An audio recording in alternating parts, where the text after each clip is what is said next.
தேவனுடைய உடன்படிக்கைக்கு உட்பட்டு அந்த உடன்படிக்கையை ஏற்றுக்கொண்டு அவரோடு உடன்படிக்கை பண்ணினவர்கள், அதாவது அவரால் அங்கீகரிக்கப்பட்டவர்கள் என்று அர்த்தம்.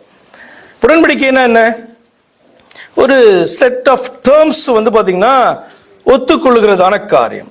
ஒரு கம்பெனி ஒரு செட் ஆஃப் டேர்ம்ஸ் சொல்லுது. அந்த டேர்ம்ஸை ஒத்துக்கொண்டவர்கள் அந்த கம்பெனியோடு கூட என்ன பண்ண முடியும்? அவர்கள் இணைந்து ஒரு காரியத்தை செய்ய முடியும், பிசினஸ் பண்ண முடியும். அப்ப உடன்படிக்கை என்று சொன்னால் தேவன் ஒரு காரியத்தை நம்ம இடத்துல எதிர்பார்த்து அதை என்ன பண்றார், நமக்கு தெளிவாக சொல்லுகிறார்.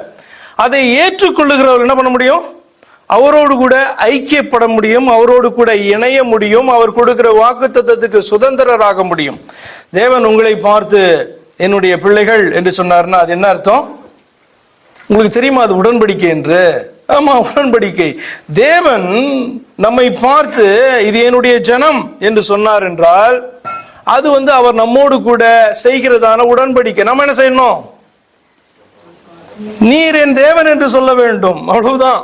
ஆபிரகாமை பார்த்து நீ என்னுடைய மனுஷன் அப்படின்னாருன்னா அவன் சொல்ல நீர் என்னுடைய தேவன் அப்படின்னு அவன் சொல்ல வேண்டும். அது பேர் தான் உடன்படிக்கை. அப்ப விசுவாசத்தில் நிற்கிறவர்கள் என்ன அர்த்தம்னா தேவனுடைய உடன்படிக்கைக்கு உட்பட்டு அந்த உடன்படிக்கையை நாமும் ஏற்றுக்கொண்டு அவரோடு கூட நாம் உடன்படிக்கை பண்ணினோம் என்று சொன்னார், அந்த டேர்ம்ஸ்குள்ள நம்ம வந்தோம் என்று சொன்னார், அவரால் அங்கீகரிக்கப்பட்டவர்கள் என்று அர்த்தம், ஏற்றுக்கொள்ளப்பட்டவர்கள் என்று அர்த்தம். சங்கீதம் 50:5 இப்படி வாசிக்கிறோம். சங்கீதம் 50:5, பலியினாலே என்னோட உடன்படிக்கை பண்ணின என்னுடைய பரிசுத்தவான்களை என்னிடத்தில் கூட்டுங்கள் என்பார்.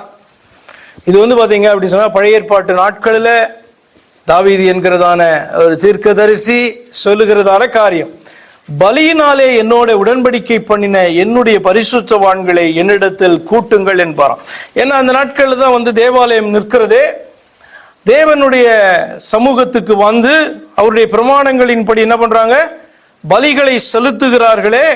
அப்படியானால் அவர்கள் எல்லாம் பரிசுத்தவான்களாக தேவனோடு கூட அவர்கள் கூட்டப்பட வேண்டுமே? இல்லையே, அப்படி சொல்லலையே.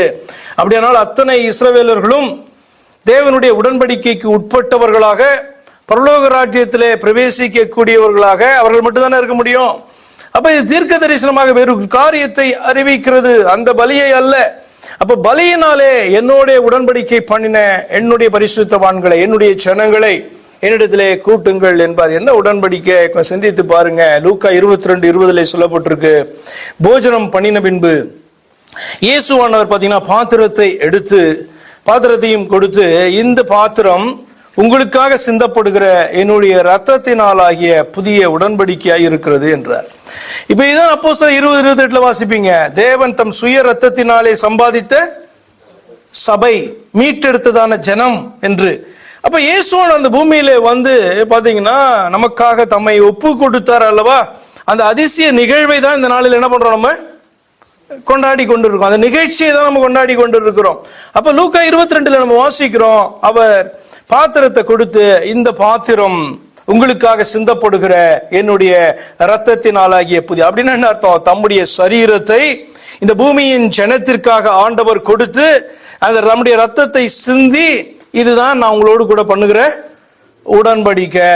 நீங்க பரலோகத்தில் பிரவேசிக்க வேண்டும் என்று சொன்னால் இவ்வண்ணமாக இந்த பலியினாலே நான் ஏற்படுத்துகிற இந்த பலியை நீங்கள் ஏற்றுக்கொண்டீர்கள் என்று சொன்னால் உங்களுக்காக கொடுக்கப்பட்டதான பலி என்று ஏற்றுக்கொள்ளுகிறீர்கள், உடன்படிக்கைக்குள்ளாக வருகிறீர்கள் என்று சொல்லி அர்த்தம்.